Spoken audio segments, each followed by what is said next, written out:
The Sam Sorbo Show is brought to you in partnership by the Herzog Foundation. Hi there. On today's show, Silenced for Speaking Up, one woman's fight to protect her children from activist agendas in public school.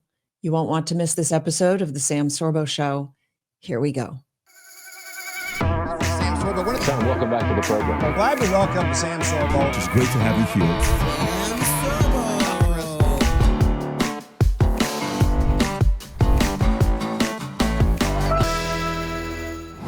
All right, welcome back to the Sam Sorbo Show. My guest today is Dr. Crystal Marull.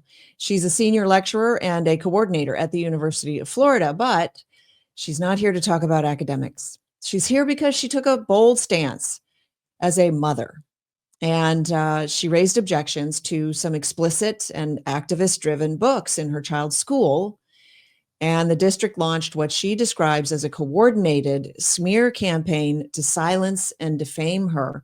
Crystal joins us now to share what happened and why parents need to wake up and speak out. Dr. Marull, welcome to the program. Thank you so much, Sam, for having me. It's really an honor. Well, you know that I'm now in this fight. I've partnered with Kelly Walker, who was himself terribly targeted and injured, actually, by law authorities and school authorities and the rest. And so we're compiling a whole list of these people who have been ostracized and worse, financially hardship. And you are among them. So let's start at the beginning. How'd you manage to poke a hornet's nest? Yeah, or catch a tiger by its toe, as I like to refer to it. Well, it started with my older son. He was a sophomore in high school at the time, and he was doing part-time at the public school and dual enrollment at the university. So he would have some in-between time, and you would hang out at the school library. He sent me some pictures of some titles of some books that raised concern for him. And he said, "Mom, look what's in my library." I said, "Well, why don't you bring it home so I can take a look at it?" So he brought him home.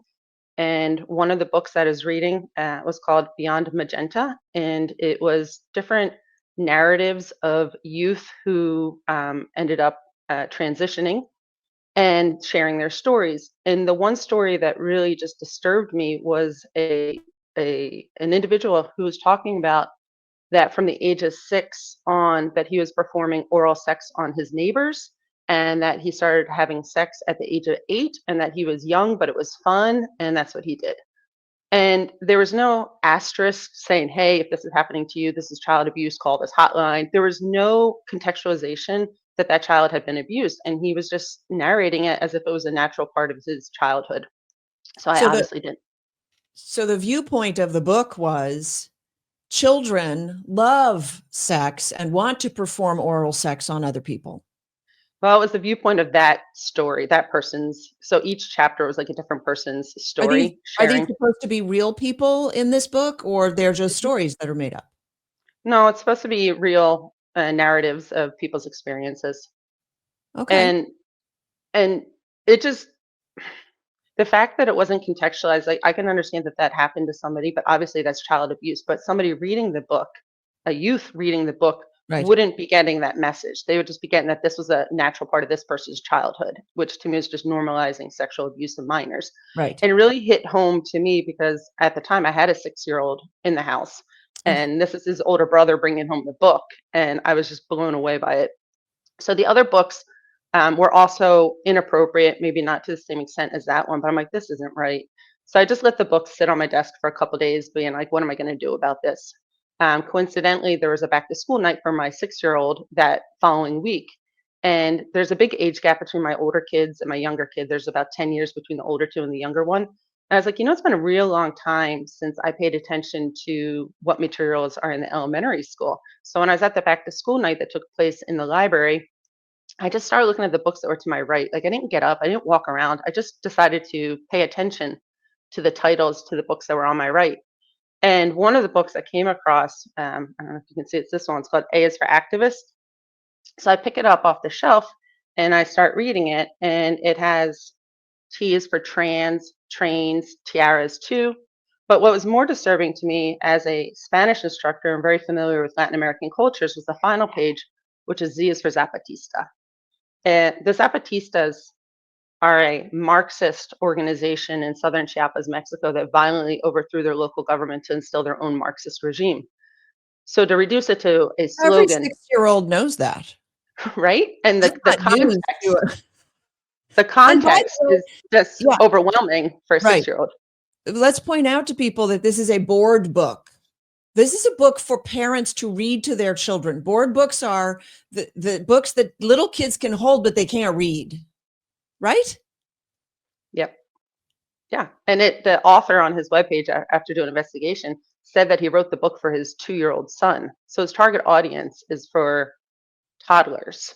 And here it is in the elementary school with no context. So anyway, so I get up, I take the book to the librarian, and I said, "Do you know that you have this book in here?"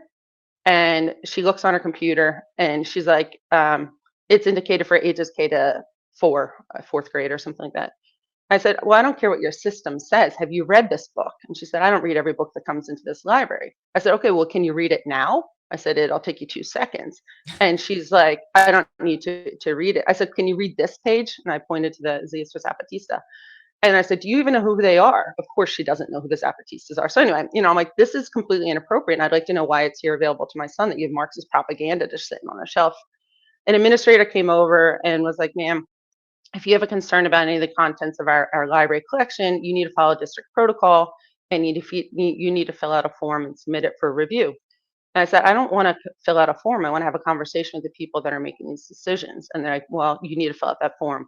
So I left and I emailed the principal and I asked for a conversation, and she just played cat and mouse with me for like 2 weeks. So finally I was like, "All right, I've had enough. I'll fill out your form." So I filled out the form for the A's for Activist, as well as for the high school books that my son had brought home. And following district protocol, I emailed them to the school principals as indicated. Well, the first thing that the district did when I submitted those requests was leak them to the local media with my identity. So then the local media ran a front page story that Dr. Marull, University of Florida professor, registered Republican, is trying to ban LGBTQ books in Gainesville. And that was the beginning of the whole process that completely turned my life upside down. I'm happy to tell you more about what happened after that, but that was Yes. basically how I got into this fight. Yes, and you will. I want people to recognize that there's an unholy alliance between school administrators and the press. That's already something.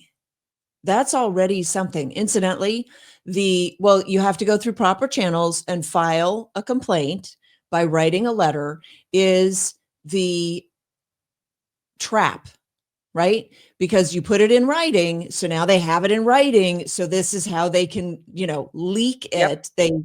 I love how you just said they leaked it. They didn't leak it. They provided it to the press. Like it wasn't a Yes. leak. They handed In it fact, over to them, and I they said it I was bet if you protected do a by FOIA, Florida Sunshine Laws. right? I bet if you do a FOIA, you will find the email direct from whatever principal directly to whatever editor. Look at this letter that this woman wrote. I did do that. I have all that information. So I have that they facilitated it to the journalist.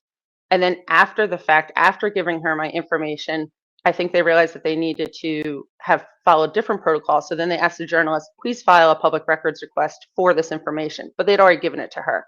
And then what ensued was the district protocol with challenging these books. There's various steps, but the last step would be that they would hold a hearing where I had to show up and basically play the role of a lawyer and go head to head with their staff attorney in front of a hearing officer. And in that process, you could call witnesses and give testimony. And I called the district media specialist and I asked her, I said, "Did you give my personal information to this media specialist, to the journalist?" And she denied it under oath. So then I did a human resources complaint because I knew that she was lying. And they came back, and I have all the documentation if you'd like it. They came back that indeed she misspoke in the hearing, but she just didn't understand the question and that there was no ill intent. So they dismissed the case. What was the intent? To comply with public record requests in the state of Florida. I guess that is There what they was no say her request, intent was. Right. But right? they figured they figured she was asking, then she was obligated to give it to her. But she knew to ask because she told her to ask. So Right. it was a Right. trap. It was a trap. It's that ask me what happened today. I mean, come on. My heart's breaking for you. This is just, I mean, it's such a setup, and then they play games with the words to try to make it sound like somehow you're the crazy person. You're the one who's causing all this trouble. Everything would be perfectly fine if you would just let them have sex with your children. What's the problem? Yeah, that's put very succinctly, but pretty much that's exactly what ensued. Okay, so you had the hearing.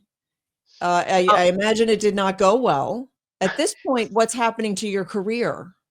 right. So when that newspaper article was released with my personal information, the fallout was very quick with a lot of my colleagues at the university. I received text messages from quite a few of them, basically saying that they were going to be terminating any kind of relationship with me and that they were not interested in having a conversation with me. And To be then I, clear, to be clear, the article said things about you that misrepresented what you were trying to do, right?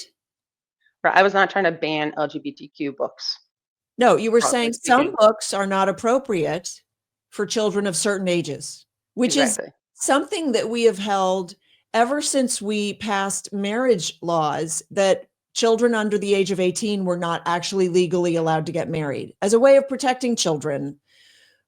We've had these laws on the books. We've had these laws in our hearts for for millennia. And Yeah. yet all of a sudden you're saying this might not be appropriate for children. And by the way, like you're saying, I believe this is not appropriate for children. And their response is, you're a bigot. Like you're a terrible person. Exactly. If Exactly. you said, do you believe you should torture puppies in front of children? They would likely say no, there's a line, right? So we all agree that there is a line. Thanks for tuning into the Sam Sorbo Show. You know, we are in a battle for our very nation, a nation that was founded on Christian principles and on the Bible. The Ten Commandments is the basis for our rule of law. But these days, when you go talk to people on the street, you'll find that most of them don't even know what rule of law means. And that's why I'm so proud to have Herzog Foundation as a sponsor of my show. I also love what they do because they seek for the benefit of Christian education throughout the nation. So Herzog Foundation is a wonderful partner for us here at the Sam Sorbo Show. Thanks for watching. Give your friend the very best with farm to pet dog treats made from 100% single human grade ingredients. These treats never include byproducts, binders, fillers, additives, preservatives, or artificial ingredients. Just pure, wholesome goodness. Visit farmtopettreats.com and use code SAMSORBO to get 25% off your next order. Treat your dog to healthy, delicious snacks they will love today. Born from an unwavering passion for health, truth, and freedom, Rebel Lion teamed up with the world's leading medicinal chemists to form Fierce Immunity. This groundbreaking formula isn't just an immune booster, it's a declaration of independence to your health. Fierce Immunity is GMP certified, made in the USA, non-GMO, gluten-free, and third-party tested, backed by the Rebel Lion commitment to community, health, and truth. Strengthen your defenses, supercharge your energy, and embrace your inner lion. Visit Get Fierce now and use code SAM to get 15% off your order, because real freedom begins with fierce health. When it comes to books, the American Library Association has been very successful in putting out there that there is no age appropriateness criteria for books, that all books are appropriate for all children. And the staff attorney who would go against me in the hearings, she has a popular refrain, and she even says, here's my popular refrain: any book that gets a kid to read and to think is a good book for that child. So they don't think that there's a line. They'll put internet filters on at school. They will rate the movies that they watch. They'll put parent advisories on the music. They won't let them have soda in the cafeteria. But if you put it in print form, they're allowed to have all of it. And it doesn't make any sense, but it's not about logic. Right. No, this is a very good distinction that you're making. So they do recognize that there should be a line, but not in literature. This, I mean, really fascinating, because they do recognize there's a line for the soda, or I mean, there's a line where soda's not allowed at a certain point. There's a line where if movies are not allowed at a certain point or whatever. But no, in the case of literature, then all bets are off, even pornography. Okay, so at that point, the article painted you as this monstrosity who was basically saying that children shouldn't read ever. Like, I'm sure the article just painted this terrible picture of you because you raised the question of the appropriateness of certain literature for children of certain ages, and that got you ostracized at your workplace, which was a It did. college. And one of my colleagues, her son went to the same school as my son, and we would meet at the bus stop together. And the two boys were the only two boys who got on the bus, an empty bus, and would ride 20 minutes by themselves on that bus. And she accosted me at the bus stop in front of my son, saying that I was an embarrassment to the university, I was an embarrassment to my department. Who the hell did I think I was? I needed to think about my actions, and that I needed to leave this to the experts. After that, she then I communicated just with have the. to ask. I'm sorry. I have to ask. It's Did okay. she ambush you? You didn't expect this at this point, right? Oh no, I mean, I went over to, she just had a little baby, so I went over to like ooh and ah about her little baby girl, and then she just like Turned on you. tore into Okay. me. I And then can't even. what was worse about that is then she communicated to the school that my son was no longer allowed to sit on the same bus seat as her son, and that there had to be 2 rows of separation. But when that was communicated to me from the school, they didn't tell me that this was coming from the other parent. They said the bus driver had been complaining about my son's behavior on the bus, and that he was going to be sitting by himself because of his behavior, which led to me giving him consequences at home. I took away television privileges for a week, and but then when I met with I saw the bus driver a couple of days later, because normally my husband did the drop off, and I said, "How's his behavior? Has it improved since these things?" She said, "I don't have any problem with his behavior." I said, "But I was so anyway." What really was most important, though, I think about that moment is that she pulls out this "you need to leave it to the experts" comment, which really bothers me. I have a PhD, I have 2 master's degrees, and I'm just a logical, rational adult human being who can read this and say it's inappropriate. However, since I had already started dabbling in homeschool initiatives with my older 2 kids, I had taken my teacher certificate, which I had from a previous life experience in the state of Pennsylvania, and I'd gotten it transferred to Florida. So I have a teaching certificate in Florida in K to 12 Spanish. But when she said you need to leave this to the experts, I was like, well, what's it take to become a media specialist in Florida? Well, since I already had the other certificate, it just took taking an exam and passing the exam. So I went and did that. So I am a media specialist certified in the state of Florida, and I am an expert by all standards in the legislation. So I can speak about this from a point of view of an expert. You showed her. I have to back up just a minute because I want people to understand when the school turns against you, they don't care if they hurt your child. Oh no. Oh I'm no. saying that out loud so that people understand. When the school turns against you, they will use your child and abuse your child because that's what they did to you. And they put a Absolutely. wedge between you and your child by doing that. And they knew that that's what they were doing. They want to hurt you any way they can. And if it involves maiming or harming your child, that is not off the table. That is absolutely part of their game plan. These people are evil. Of Yes. course, they want to have sex with children. So of course they're evil. Okay. Exactly. Keep going with your story because it's just Well, fascinating. just on that note, at the high school level, the district media specialist started circulating emails pointing people to the X or the Twitter account of activists that were putting video clips of me and defaming me and putting my name out there, which led to teachers making comments to my older son and making his life very difficult in the high school. So I ended up pulling obviously both of my children from those schools, and they no longer attend. But you're right, they absolutely don't care, or intentionally. It's intentional. All of it's intentional. They go after you, they go after your Right. profession, they go after your children. They try to make it very difficult. But I just felt very convicted just personally and morally by God, that God's like, listen, you're uniquely prepared to engage on this topic. Despite the fact that this was not something that I was really tuned into. I didn't even know about Moms for Liberty. Like, I'd heard of them, but I wasn't connected. I was not in any of these movements or activism or anything. I was just doing my job and being a mom. But I was uniquely prepared to engage. I for whatever reason, God had put it upon my heart in 2017 when I moved here, to re-educate myself on a lot of things that I had taken for granted. Like, how do you defend against communism? Like, what is the arguments against it? Because I had kind of lost my own bearings because I just took for granted communism bad. But now it's like, well, why? Or Marxism bad, why? And it's like, well, I need to be able to articulate those arguments. So I went back on this reading spree and read everything I probably should have read in high school or college and never did. The Gulag Archipelago, Dostoevsky, all of it, all the things that you're supposed to read and know. I learned about the Cultural Revolution in China, Right. etc.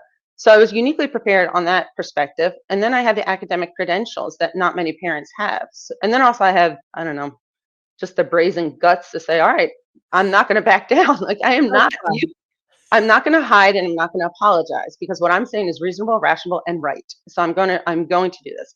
So the district set up this protocol where I had to go through these hearings, and the hearings, when I went to the first one, I was so overwhelmed. I had no idea that it was going to be set up like a trial where I was going to be like attacked as if I was the opposing counsel, and like they had their staff attorney with her two assistants, the hearing officer.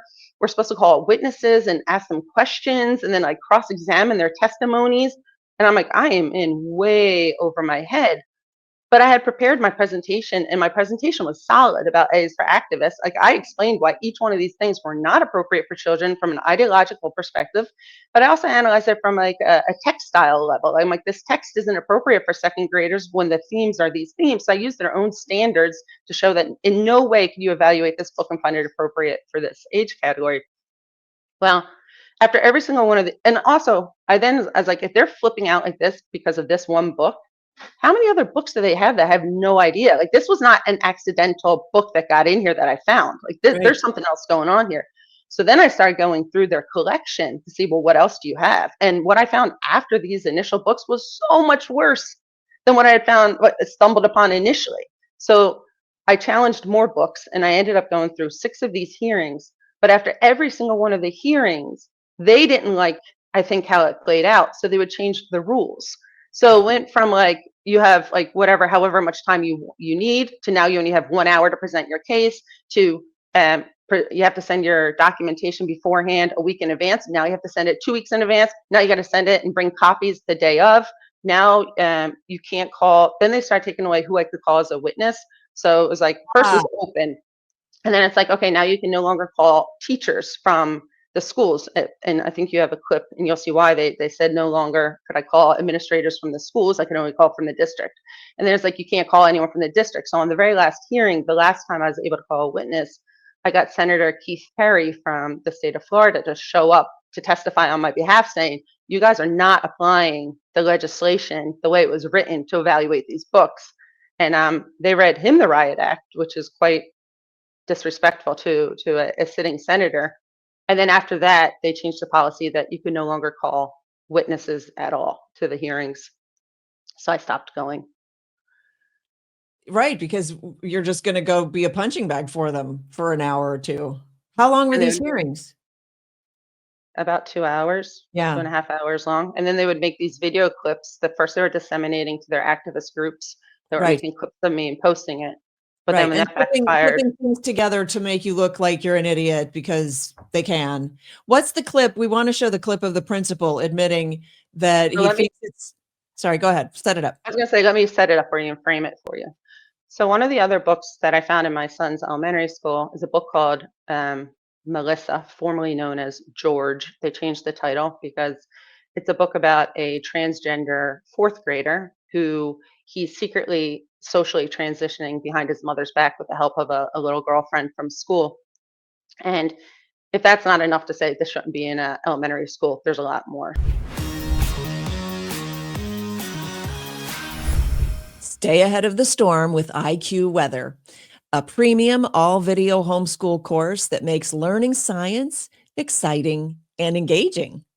This vivid, entertaining program incorporates physics, chemistry, geography, geology, astronomy, and oceanography, giving your kids a well-rounded education in the fascinating world of weather. Designed to captivate young minds, IQ Weather makes complex concepts easy to understand and fun to explore. Visit iqweather.com and use code SAM to get 15% off your order. Give your kids a science education they'll love and stay prepared for anything. Start your IQ Weather journey today. Spark curiosity and inspire discovery with Light Lab by Suzanne Schera. This hands-on, engaging curriculum brings science and faith together, exploring topics like energy, light, and the wonders of God's creation. Perfect for homeschooling families, Light Lab helps kids discover and develop a deeper understanding of science while growing their faith. Visit lightlabetc.com and use code SAM10 to get 10% off your order. Illuminate your child's education with Light Lab today. Hey there, if you're enjoying today's episode, take a moment, leave me a 5-star review, please. This is the way that people will be able to discover these conversations. And by the way, I will be reading some of these reviews on air. So whether yours is poignant or humorous or simply thoughtful, take a moment, leave me the review, and maybe yours will be the one that is chosen to read on air and share with the world. Thanks so much. Don't forget to like, subscribe, and all of that good stuff. I appreciate you. So one of the other books that I found in my son's elementary school is a book called Melissa, formerly known as George. They changed the title because it's a book about a transgender 4th grader who he's secretly socially transitioning behind his mother's back with the help of a little girlfriend from school. And if that's not enough to say this shouldn't be in an elementary school, there's a lot more. So in the book, it talks about how to hide your browser history. It talks about how to get hormone therapy and surgeries, or alludes to where you can find information. It gives students access to the Trevor Project and the resources at the end. But in it, there's a 14-year-old brother. The character, his older brother's 14. And there's 2 different spots in the book where he comes to his little brother to talk about magazines that his mom had found in a bag. And they were just magazines about girls looking girly because the boy's trying to become a girl or whatnot. But he says to his brother, dude, I thought you had porn in those magazines. I wanted to see what my little bro was into. And then in another spot, he says something about his dirty magazines. So I challenged it on that. I said, we should not be normalizing conversations about pornography between a 14-year-old and a 10-year-old, nor should we normalize that porn is something that 14-year-olds should be into or talking about with 10-year-olds. And so I called the witness to say, do you think it's appropriate for 8-year-olds to read about porn in books from school? And the vice principal said yes to that question. So that's what the clip is. And here it is. I believe you 2 have children, is that correct? Yes, What ages are they? 18, 16, and 13. And would you find it appropriate if they brought this book home and were talking about dirty magazines and pornography in a K-5 environment? I think it would open up a conversation that we would have. So you think the book is appropriate in the K-5 environment, even though it's referencing pornography and dirty magazines? I think in my, what I voted for was that it would be for the 3 to 5 age group. Which would be what ages? So that would be 8 to 10, 12. So you think an 8-year-old would be age appropriate to be reading about pornography and dirty magazines from school? Yes. All right. So thanks for setting that up for us. I think it's important for people to understand just how far these zealots go. And you can't see them until they're outed. You don't know that they're hiding in plain sight. And that's what's so frightening to me. That's why at this point, well, even back then, I didn't like the reason that I took my kids out of school. My oldest finished 2nd grade was because I didn't think that the school was actually educating. I saw what was going on and it didn't rise to the level. I don't know what my level was, but I was like, what they're teaching him barely is just not, it's not enough. It just doesn't, and there was all the other social stuff that was coming home, and he, the ageism, he was lording his age over his siblings and stuff like that. And so I was like, nah, I just don't like it. But at this point, I would never trust my child with a teacher of any kind unless I was actually sitting in the entire time, especially depending on the age of the kid. Now my kids are grown, but depending on the age of the kids, like the trust is gone. Do you feel the same way?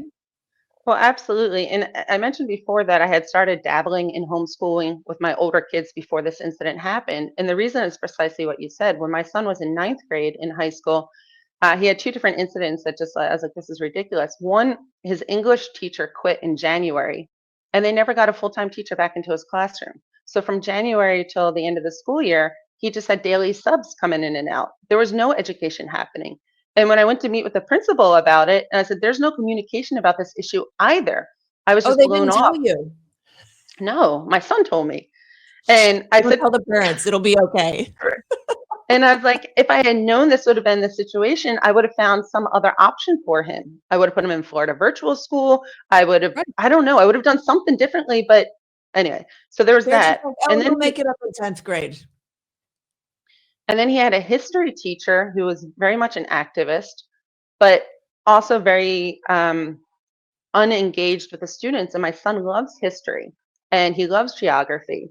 And she would tell him he had to be quiet and sit in the corner and not participate because the other kids needed to do whatever. Like they were doing a geography quiz and he knows all the countries and all the capitals and he was happy to be able to share that. And instead of being applauded for this kind of like nerdy skill that he has, the teacher's telling him to be quiet. And then she introduced a unit on World War II, and she made a comment about every year when she teaches this unit, there's somebody who takes Hitler's side of the story, and someone's like, oh, that's going to be my son's name. And instead of her saying that's completely inappropriate, she said, oh, that's funny you say that. Someone else said it would be him as well in my other class. And my son's like, why? Because I know about history, because I'm in the ROTC program. Like, what makes you think that I would be Oh, yeah, like because he's in the ROTC program. He's obviously a fascist dictator Mhm. type. Yeah. And then the absurdity, 2 weeks later, she started showing documentaries about Eva Perón from Argentina. Eva Perón, a very glowing documentaries about Eva Perón. Sure. She's the biggest Nazi file of that time period. Right. And it was so insulting because my husband's from Argentina. So my son's Argentine, part Argentine. And anyway, we had a big encounter about that. And then it didn't stop. At the end of the year, she did those superlatives with certificates, like the best dressed, most likely to be to succeed types of things. And she made a category most likely to become a dictator, proposed my son's name, had the other students vote on it, and then a few days later actually made him a certificate that she made, like he refused to stand up and receive it. But that was when I was like, okay, this is not working. This Well, is it's not working. abuse. It's not even, it's beyond not working. It's literally abusive. And it's like, it's so done with that. And I want parents really who watch, like, I talk a lot to homeschoolers. So be edified. This is what you're missing out on. Good for you. And for those of you who haven't stepped out of the system yet, the grass is so much greener outside the institution. And this is, it just goes beyond the pale. The bad stuff that you think might be happening is so much worse than you can imagine. Your kids don't tell you. Like, you just like you punished your boy for being misbehaved on the bus, right? He's not going to tell you, but mommy, I wasn't misbehaved. I was just sitting with Joey and we were having a nice chat. Like Or even if he told me, I wouldn't have believed him because I believe the Right. authorities, because I Right. respect the authority. Because I'm sure you went to him and said, listen, the school says that you were misbehaving on the bus and that's very bad. And so now there are going to be consequences because you should not misbehave on the bus. And he's like, but what did I do? Well, I don't know, but the school said you were misbehaving. And I mean, this is a terrible, terrible, honestly, it's just awful. Okay. So you have not lost your job at this point, but No, I'm still at the university. It's a very cold, unwelcoming environment for me at the moment. you think?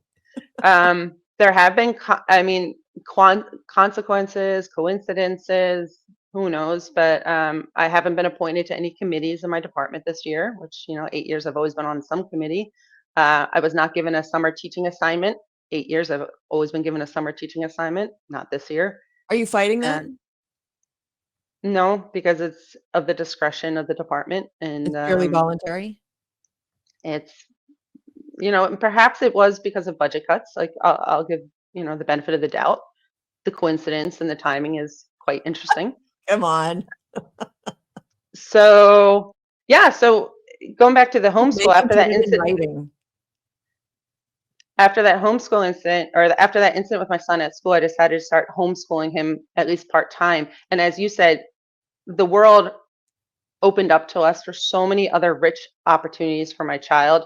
He did I don't know if you know the CLEP exams, the college level Yep. equivalency exams. So he knocked out like 10 of them in the first semester of being homeschooled. So then he was like, okay, I'm kind of done high school and I'm in 10th grade, right? He started doing dual enrollment at the University of Florida to take history classes at the Hamilton Center. And then he started getting really involved with languages. He started studying Russian at the University of Florida. He applied for a program to go study abroad through the Nisli Y organization. He went for free, fully funded last summer, 6 weeks to Daugavpils, Latvia. He then did an exchange to Reunion Island, a French territory in the Indian Ocean near Madagascar. This coming year, he applied to a program called Flex, also through the American Councils. He's going to go for the full year to Romania. So his high school education now is completely different than what it would have been if he stayed in a classroom with a substitute English teacher. And it's been phenomenal. But that has dovetailed into me saying, well, there's another world out here. I mean, I was always familiar with homeschooling. My mom homeschooled my older sister for a very brief period when we were kids, but I didn't think it fit into our plans. We were busy. We had these things. Public Let school me was sufficient for me. let me speak to that for just a minute because I want to speak to the audience about this too. People who think that they've homeschooled have done school at home, but home education, I differentiate, right? When you're really a homeschooler, when you're like a homesteader homeschooler, when you're somebody who has rejected the school system and has said, I will educate my children on my own terms, it becomes something completely different, like what your son discovered. Like, okay, I'm still gonna, he was still working within the parameters, but he saw the CLEP exams and he's like, wait a minute, so I can shortcut some of this. And then what happens is you realize most of the school stuff is crap. It's like, it's bull. It's like this A waste of weird time. structure. It's like this fake structure. It's a tent that they've erected that you're like, oh, these are solid walls. I'm going to be inside these four walls and it's going to be good. It's all fake. And then you discover what actual education is. And you go, well, he's like super talented with languages. He should just travel the world. And that's an education. And he's, super talented with history. He should be reading all the classics because that's the best way to get history. Read original documents. And then and so it's just different. It's not school at home. And so you say, your mother homeschooled, but that was most likely, I'm not like, I wasn't there, but most You'd likely, be correct. right? Doing school at home. So we did the math and then we did the social studies and then we did the, science or whatever. And it's not that. And that's what I'm trying to impress on people is there's education and there's school and they're two different things. Absolutely. Unlock a world of career possibilities with Praxis, a transformative program designed to help teens skip traditional college and start building a successful career right away. Praxis connects young people with real-world job opportunities, mentorship, and hands-on experience in fields like marketing, sales, and business development. Their teen course equips students with the skills they need to thrive in today's competitive workforce. Visit discoverpraxis.com/teen-course and use code SAM15 to get 15% off the teen course. Don't wait for a degree to start your career. Take the first step today with Praxis. One of my favorite products that I've recommended to a number of people is Neuromatic's Quiet Brain Oil. Quiet brain is what I need when I'm trying to go to sleep. What's great about Neuromatic's Quiet Brain Oil, it's a unique proprietary blend of essential oils, very pure and therapeutic grade essential oils like frankincense, myrrh, lavender, and sandalwood. And I love it. It helps me sleep at night. And most importantly, it's very easy to travel with. That first night in a hotel for me is always a little bit dicey. Am I going to sleep well? And with Neuromatics Quiet Brain Oil, really helps me. So I highly recommend it. You can get it at sorbostudios.com, and we'll see you there. Are you looking for quality homeschooling resources? Apologia offers top-notch curriculum for all ages. It's designed to inspire a love of learning and a strong foundation in faith. Head over to apologia.com and use code SORBO10 to get 10% off your next purchase. Equip your children with the best education tools and save today at Apologia, the trusted choice for homeschooling families. There's education and there's school, and they're two different things. Absolutely. Because my mindset was that I'd have to sit at the kitchen table and teach Right. my children. And I was like, I can't do that. I'm too Right. busy. I have too much And going that's on. I don't feel calling to that. That's not right. me. And you say, I well, have that's discovered. why I'm not going to do that. And so many people make that call. And they say to me, I could never homeschool. And I go, and so what do you mean by homeschool? And they're like, Exactly. I don't know. I I like to don't refer know. to it now as like education a la carte, because I just look at all Nice. the menu of offerings out there and be like, what do I want to order for my child? Like, what experiences do I want my child, or what's best for this child? I actually Similarly with like my, education buffet. I yeah. like that. And with my older daughter, similarly, she homeschooled for a semester so she could study abroad, and she went to Sevilla for a semester. And she's very artistic and into graphic design and whatnot. Her taking art history classes in Sevilla meant that they would walk down to the Catholic cathedral and be able to see Gothic art in person. She was able to go see the Mudéjar art in whatever, in the Alcazaba.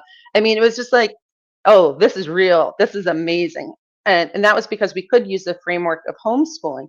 She did go back to her public high school this year, but only for one class a day. And then everything else she did as dual enrollment at the University of Florida and at Santa Fe College, but she ended up graduating valedictorian of her class. She got accepted to the University of Florida. Yeah, she's going to go study graphic design, and she's doing wonderful. And we took a very non-traditional route. We didn't do the IB program. We didn't do the Cambridge. We did a tech school that was focused on graphic design and just combined it with all these other opportunities in the community. And it's been a wonderful education for her. So So if I there's can pivot. sorry, so there are different ways of getting it done, which you've now discovered. And by the way, like, you don't necessarily need trigonometry. Like, I'm just like, the school says you need X, Y, Z, A, B, C, like these particular things, but it's just throwing sort of everything a little bit at you. And it's supposed to be a well-rounded education, but you end up with sort of nothing at the end, just a bunch of mishmash information that really doesn't serve you. And then you have to go on the job and learn what you're doing, basically on the job. We're running out of time. So you started sorry. Lux Mundi, which is an online languages, because you're a linguist and you love language, especially Spanish, I understand, which is why I'm going to start studying with Lux Mundi, because I'm studying Spanish now.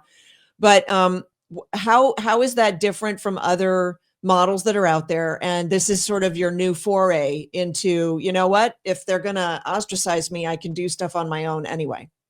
Absolutely. And also trying to look for opportunities for my own children in the homeschooling environment, thinking, is there a need for good language instruction? I believe that there is. And I was the 2023 Online Educator of the Year at the University of Florida, because the methodology that I developed at the university has been highly effective. I said, I can bring that methodology to the homeschool environment, and I can offer language services that's far better than what they're currently able to access. And then I can partner with organizations like the Step Up for Students that has the scholarship money, and I can get onboarded to the EMA platform, and I can make this available to parents. So what makes the methodology different is that it's really focused on human relationships and focused on developing a passion for the language through connections. So the core pillars of my online instruction is partnering students with native speakers. So almost everything I do with my online component, if it's an online course or tutoring, I'll talk about the online, although they're doing the different grammatical and vocabulary activities to build competency, it's all because they're going to engage with the native speaker. So I partner with another organization called Lingua Meeting, And my students from week 2 of Spanish 1 will be meeting with a native speaker for 30 minutes for facilitated conversation. So they get the opportunity to sit across from the screen of somebody who's currently sitting in Ecuador, in Peru, in Guatemala, in Spain, and start having conversations where they become interested in that country and in that language because they're interested about the person that they're becoming friends with. And that's so pivotal to the language learning process. I used to work and study abroad prior to all this. I lived in Madrid, Spain, and the students who really excelled with their language learning were those who became friends with people in the local community, who got out there and had human connections, got outside of their American bubble. And if I can bring that into a virtual capacity for my students, they can have that same transformative effect, despite the fact that they're just sitting in their living room. So that's one of the key components. And then the other aspect is that through these same, we call them coaches, they also organize cultural explorations that are held live. So you could log in for a walking tour of a zoo in Guatemala, or you could log in live for a tour of the chocolate factory in Ecuador, and they'll welcome all the students in, say today we're visiting Ecuador. They'll do a little presentation about how is chocolate harvested, how is the cacao dried and harvested and processed, what do the machines look like, what does the process look like start to finish. And then they go live to somebody who's in the chocolate factory. And then they'll be like, do you remember the name of this machine? Do you remember the name of this machine? And what are we doing here? And then they'll end up in the gift shop, for example, of the chocolates. And they'll do a little like Kahoot quiz, which is like a little comprehension quiz that you can do like as if it were a game show. And in that particular instance, the winner of that comprehension quiz was mailed a gift packet of the chocolates from Ecuador. So there's this really, yeah, it's just a really beautiful opportunity for the students to connect to these native speaking communities and have opportunities to engage both on a conversational level, but also on a cultural level. And incorporating that is really what's awesome. It sounds brilliant. What's the youngest age that you would recommend it for? So I have different services. So I have tutoring services, and I would recommend that from first grade on. They're shorter. If they're virtual, they're shorter. They're like 30-minute sessions. It depends on your student if they can handle the virtual sessions. If you're local in Gainesville, I have in-person sessions, but if you're not local in Gainesville, I have the virtual option. For the online courses, I would really recommend probably middle school and up, so 12 years old or so, and up. All right, we'll post the link. We'll have it in the show notes and on the show actually. So I have 3 questions that I ask each of my guests before I let you go. Your education background, we covered that, and you are using it, and you're using it more and more. Although you've never developed a curriculum, you didn't go to school to develop curriculum per se. So would you say that you use it, but also have branched out from your core competencies? Well, I did do a master's in education, so there was some aspects of curriculum design and thinking about how you would set up and structure a curriculum. So I do have some training in curriculum design. My PhD was in language acquisition, so more psycholinguistics and sentence processing, much more technical in psycholinguistics. But I've also been able to hone and develop those skills and integrate them with technology through the opportunities at the university. What advice would you give your younger self, any age? I think to not let success be defined by others for you. I really bought into, and coming back to education, that like you had to go to the best high school you could, get the best grades and the best classes, take the AP courses to get to the best college, to get the best job. And I did that. I rode that academic train to the very last stop. I got the PhD, right? And when I got off, I kind of felt like, this isn't as great as they promised. The opportunities aren't as abundant. The lifestyle is really not that wonderful.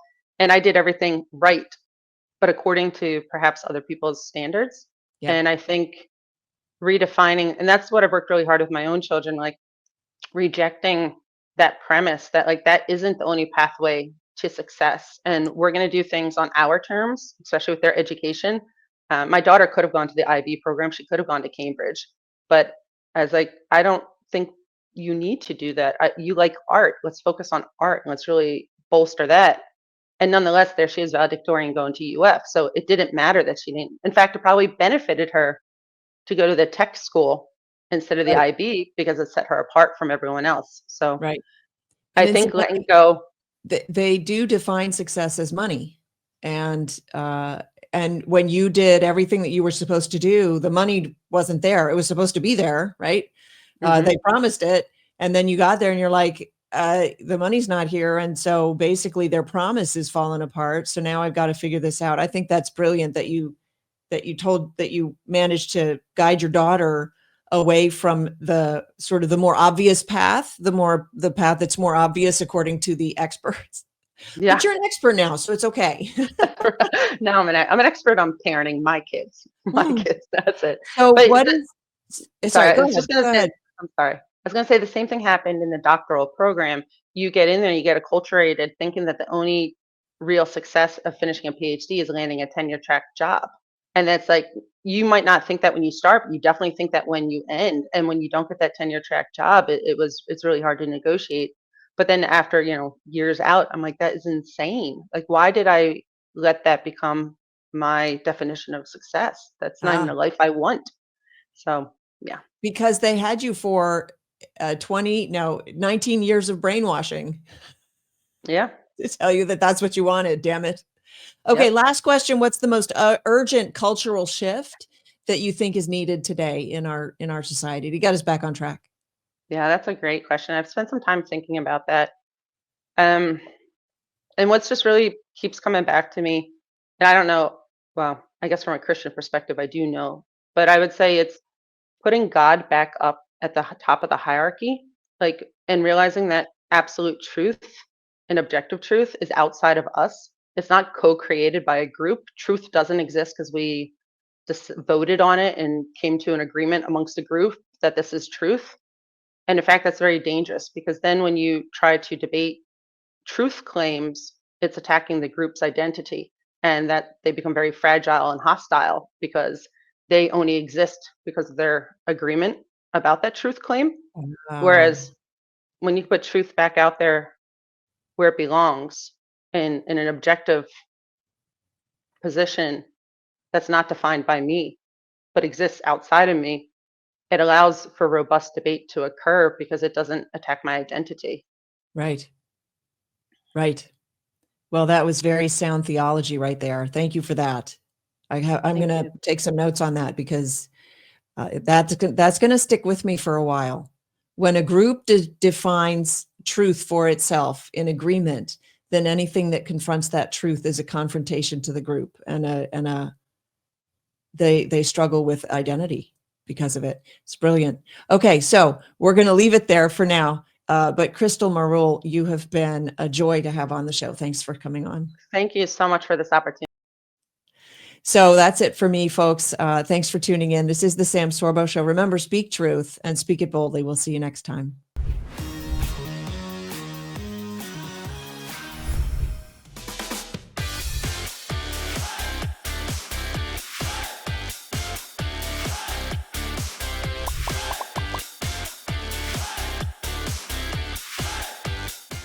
The views and opinions expressed in the Sam Sorbo Show are those of the speakers and do not necessarily reflect the views and positions of the Herzog Foundation.